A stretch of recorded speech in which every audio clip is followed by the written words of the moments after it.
Aqui no Rio de Janeiro a gente tem essa tendência a olhar mais para a superfície da cidade, a praia de Copacabana e esses pontos, mas tem muitas partes da nossa história que se escondem embaixo dos nossos pés.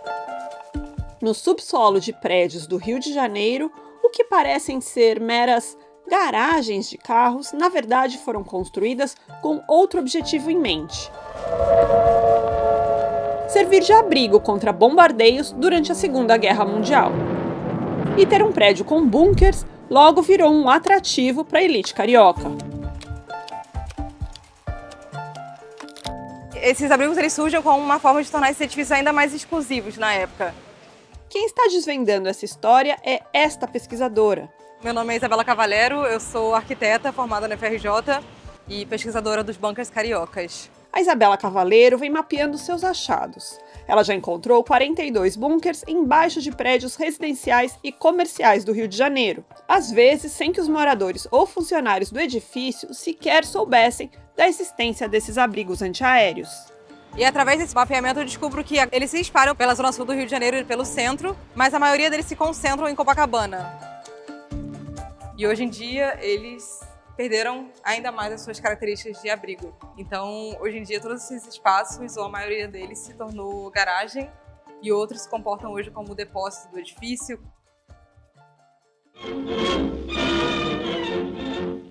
Mas para entender por que a então capital do Brasil temia ser atacada por bombas, a gente precisa relembrar o clima do país no início dos anos 40. These are the scenes immediately preceding Brazil's declaration of war against the Axis. Bitter denunciation of Hitler sweeps the country. O que vinha acontecendo é que você tinha ali uma escalada da guerra. O próprio Brasil inicialmente havia adotado uma posição de neutralidade, mas com base nos ataques que vários navios nossos sofreram, em acordos também que foram feitos com o governo dos Estados Unidos, o Brasil acabou efetivamente entrando na guerra. Submarinos nazistas, a partir de agosto de 1941, começam a atacar covardemente nossos indefesos navios mercantis. Mais de 30 navios brasileiros tinham sido torpedeados por submarinos do Eixo, o bloco liderado por Alemanha, Itália e Japão. President Vargas rallies his 46 million countrymen after repeated U-boat attacks on Brazilian shipping ignite the fuse. O Brasil, com enorme pressão nas ruas para agir em favor dos aliados, acabou entrando de fato na guerra em 1942. O Brasil enviou à Itália 25.445 expedicionários entre oficiais e soldados. Brazil, largest South American republic, is now an active ally, at war with Germany and, oh yes, Italy. O escritor Rui Castro revisita esse período e os efeitos da guerra no Rio em seu novo livro, Trincheira Tropical.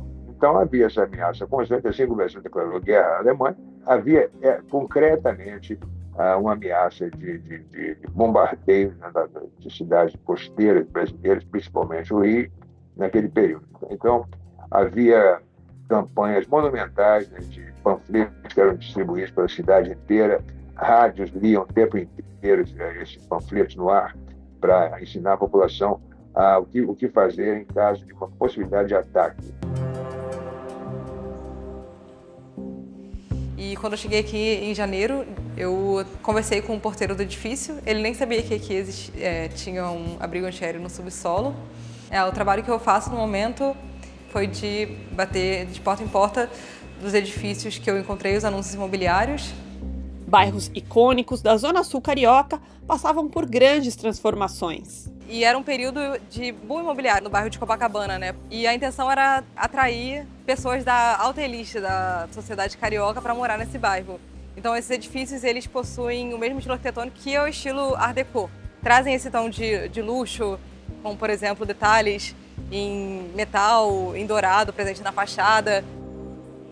E esses bunkers, eles surgem, esses anúncios, como componentes de luxo dentro desses edifícios. Não só como uma preocupação da construtora de garantir que aqueles moradores fossem ter um espaço de segurança em caso de ataque aéreo, mas também como meio de tornar o edifício e os moradores daqueles edifícios ainda mais exclusivos dentro da elite da Zona Sul da época. Esse pilar aqui, por ele ser um pilar extremamente robusto, né? Acredito que ele tenha 1,5 metro de espessura, de largura e comprimento, ele seja uma das características que tornavam esse espaço daqui um abrigo antiaéreo. A Isabela hoje organiza visitas guiadas por alguns dos bunkers de Copacabana, como o da tradicional Galeria Menescal, que previa espaços para abrigar quase 1.000 pessoas. Esse daqui foi segundo os jornais da época, foi o maior abrigo antiaéreo aprovado pela Defesa Civil. E aqui é onde era a entrada projetada do abrigo.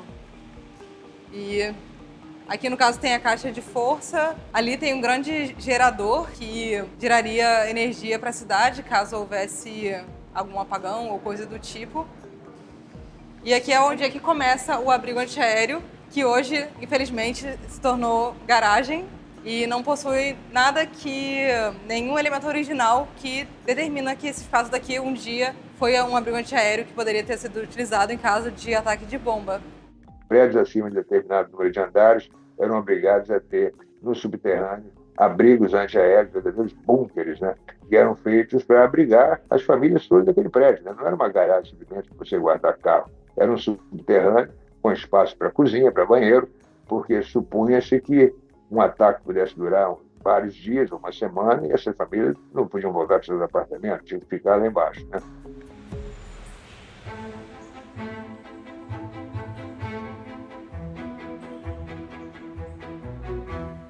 E para os cariocas que não tivessem um bunker para chamar de seu, o jeito seria recorrer a espaços públicos como o novo Túnel do Leme, que seria adaptado para fazer as vezes de abrigo antiaéreo. This is the BBC Home Service. Here is the news. The end of the war in Europe was officially announced by Mr. Churchill at 3 o'clock this afternoon in a broadcast from 10 Downing Street. Felizmente, a guerra acabou sem que nenhuma bomba fosse lançada sobre o Rio de Janeiro. E os bunkers da cidade acabaram esquecidos. Então, eu acho que é muito importante estar fazendo essa pesquisa aqui na cidade do Rio de Janeiro, porque no espaço público da cidade a gente vê muito pouco presente rastros da nossa história, né?